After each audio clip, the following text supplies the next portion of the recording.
Hey guys, it's Joel from guntoter.official and kind of continuing the video series here about some of the new gun owner fundamentals.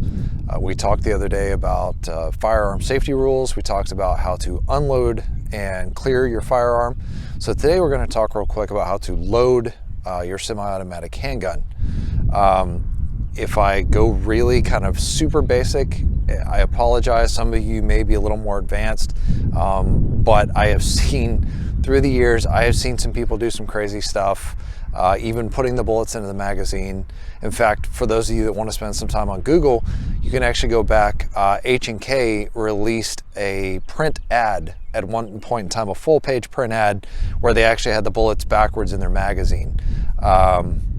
They took a lot of crap for that. So like I said, happens to the best of us. I want to start all the way at the basics and then just move through.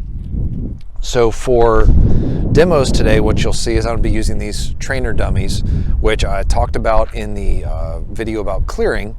So just so you know, while it does have a metal casing, it is actually plastic, and as you can see, it's plastic even where the primer would be, so there's no way this round can go off. There is no live ammo out here, and as you can see, I have visually inspected and physically inspected this gun. There's nothing in this gun, and there's nothing in either of the magazines. So no live ammo out here. We're only working with the dummy rounds. Okay, first off, very first thing, inserting the round into the magazine. Like I said, this is going to sound super basic, and I apologize if it does, but I've seen some crazy stuff. I've seen guys in the military who have qualified multiple times still put their bullets in the gun backwards, or in the magazine backwards. So first off, you'll notice on just about every firearms magazine, there's a flat side and there's a little bit of a rounded side. So bullets also, flat side, rounded side, right? Seems simple, flat side to flat side. And for those of you who might be used to like the M4 or double stack rifle magazines, pistol magazine, you can't just push straight down like you can with a rifle magazine. Just in front of these little feed lips right here, when you're looking at your magazine, you see these metal feed lips. Right in front of those feed lips, all you have to do is push down and slide to the rear, and your round will go right in there. Super simple, like I said. Push down in front of the feed lips, push back, round goes in. So that's putting bullets in a magazine. I apologize if that was super basic, but I felt like I had to cover it. All right, so the next thing is actually loading the magazine in the gun. We'll talk a little bit about workspace here for a second, and we'll talk about some exceptions to that, especially when it comes to some range rules. Generally speaking, when we talk about workspace, it's a space from about here to about here. Think of it as a box, right? And we call that workspace because that is where we expect you to do work on the gun, whether that's inserting the magazine. If you have a malfunction, this is where you clear the malfunction. The reason that we have you come into this workspace instead of just fixing it out here or wherever, you have a lot more control here. If you are nervous and maybe a little bit shaky because you're doing this in a high stress environment, it's much easier to get your magazine in here than it is to try to get your magazine in like way out here. Turn to the side so you can see it this direction. So it's a lot easier, like I said, to work on your magazine and work on your gun in here than it is to try to work on your gun like way out here. The easiest way to get into your workspace, at least for me, is if I have the gun extended downrange. All you do is bring the elbow straight down and turn the gun sideways, and here you go, right? So I can see what's going on in that direction, which if this was a defensive scenario, theoretically my threat is that way. Since it's not a defensive scenario, let's say I'm on the range, my targets are that way. I can see what's going on down there, and I can also still manipulate the gun and easily shift my focus back and forth if I need to. Once you get really proficient with the gun, you'll actually be able to bring it back, never even shift your focus, and still be able to load the gun, right? So that's workspace. That's why we do workspace. So let's move on with the actual loading. So on a range that will allow you to work in your workspace, because there are some ranges that will not, and we'll talk about that in a second. On the ranges that will allow you to work in your workspace, pick up your gun, ensure it's clear, get in your workspace, take your magazine, bullets forward, insert until you get a click, and to be double sure, grab that magazine and give it a bit of a tug. The reason you want to do that is if you don't get that magazine properly seated in the gun, A, it won't chamber the round when you go to put the slide forward, and B, I have actually seen rounds fall out, or the whole magazine fall out of a gun before. It's embarrassing. Don't want you to have that issue. So, like I said, insert the magazine, make sure you get a click, and then give it a tug, you know it's in there. Now what you need to do is you need to rotate that gun forward, and you need to put your slide forward. You want to do this, you don't want to put your slide forward here. The reason for that is if something were to happen and there were to be an accidental discharge or a negligent discharge with the gun pointed this direction, that bullet's going to go, if you're in an outdoor range, that bullet's probably going to head outside the range boundaries. If you're in an indoor range, that bullet's probably going into the ceiling, and they really hate it when you do that. So you don't put the slide forward here. You rotate the gun back down range. That's when you put the slide forward. Two main ways to do this. You can just put your, just hit your slide lock, slide release, and put the slide forward. That's going to look like this.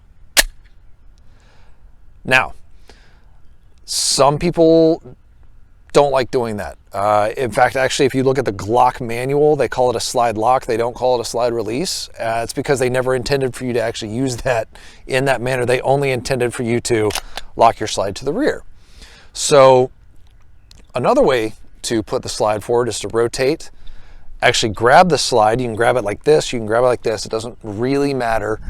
Pull it fully to the rear and release it. Now, there is an advantage to that. It is actually slightly more effective. Typically using the slide release is more efficient, but actually pulling the slide to the rear tends to be more effective, and that's because it fully compresses the recoil spring, which allows the slide to take advantage of a fully compressed spring to push that round into the chamber. So you have two options. Normally speaking, both of them will work fine, but now you know both ways. So if you go to hit the slide release and it doesn't work, what do? Rotate up, work that slide, it'll chamber, right? Two options, know them both, know when to use them both. All right, so you've got a magazine in, you have a round chambered, and you can actually, especially with the new Glocks, you can actually check, because I can look right here and there's enough of the gap between the barrel and the slide, I can actually see that there is brass in the chamber, so I know a round has gone into the chamber. Now, you can also do press checks, or if you have a nice Glock magazine like this one, I had 15 rounds in here, I pull the magazine out, there's now 14 rounds in here. There's 14 rounds in the magazine, there's one round in the chamber, that's my 15 rounds. So I can check it with the magazine. Downside to this is I now have to put this magazine back in and ensure it clicks and ensure that I give it a tug so it's seated. Another way to do it is you can actually grab at the rear and pull just far enough back. See how I've barely moved that, right? Pull just far enough back to see that brass. You can also check with these front serrations. Now, be very careful if you decide to press check from the front. Do not put your hand in front of the muzzle when you do this. Come in from the side, get that good grip, press check it, and let it go forward. The thing you have to watch out for after you do a press check is you have to ensure that the slide has gone fully back into battery. If you get some weird thing where it's sitting off like that, and it's partially back, and you see how your locking block, your barrel has dropped down, the gun's not in battery, it's probably not going to shoot. And if it's out of battery, you don't want it to shoot anyway. So you got to make sure that it goes fully forward. So now you have loaded your magazine, You have inserted your magazine into the gun and ensured that it's properly seated. You have chambered around. You have checked to ensure that you have chambered around. Now you can shoot. At this point, you can just have your fun. You shoot till the slide goes to lock, or we'll do a quick review here. If for some reason they call the range cold, or you decide that you're done in the middle of a magazine, you clear your gun. We talked about that. Step number one, ensure it's pointed in a safe direction. So I'm going to say it's pointed downrange towards my targets. Step number two, move the source of feed, drop that magazine. Step number three, work that slide, observe the round come out. Once you've observed the round come out, lock your slide to the rear and visually and physically inspect the firearm. I can see my chamber, it is clear. I can see down my magazine well, it is clear. I can confirm physically, and now gun's clear, and I can place it down. Super simple. Hope that's been helpful for you, and I hope it wasn't too basic, but I really wanted to go through, all the way from ammo into the magazine, magazine into the gun, check the gun, and then go, just because I want you to have that solid foundation. So hope it's been useful for you. Take a minute, go ahead and say, please click like, please click subscribe. You can get the alerts, and if you have any more questions on anything we've covered previously in any of these videos or in my blog post, let me know. If you have something you want to see in a future one, let me know as well, and I'll put that on my list of things to put together. I may email you back just to make sure I'm clear on what you want out of the video or what you want out of the blog post, and then we'll go from there, because really this series is about helping you guys learn, and that's my main priority. So hit me up in my email, Google Hangouts, Facebook Messenger, on my Facebook page. It's guntoter.org is the Facebook page, and hopefully I'll see you guys next time. Thanks for watching.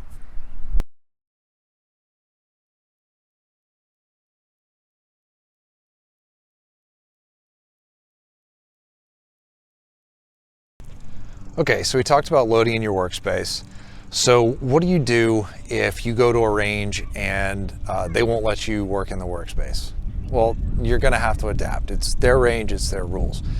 Typically speaking, what I would recommend is, instead of coming up into your workspace, you go with just a parallel to the floor. So what you would do is, instead of coming up here and doing your work here, you would simply come parallel, do the same thing, insert, listen for the click, give it a pull, and then manipulate it, right? It's kind of hit or miss on the ranges. It really depends. Some ranges are cool about it, some are not. I understand their point of view, because as they say in the government, they made a rule because there's a guy's name that's probably attached to that rule. So there's a lot of ranges that say, hey, you can't do this, and that's because they've had people put rounds up into the ceiling. It's annoying, but it is what it is. So, if they won't let you do workspace, let it go. Work parallel, typically they're okay with that, because the firearm is pointed in a safe direction, and it's not pointed up into the baffles or down at the floor or anything else that it could possibly damage. So just keep it nice and parallel, do whatever work you got to do, and the same thing for clearing. When you go to clear, pull your magazine out, eject your round, lock it to the rear, visually and physically inspect it. Just make sure you keep it parallel while you do that. So it's not a huge deal. It's not my preferred, but it's not a huge deal, and you'll get through it and get some good range time in. So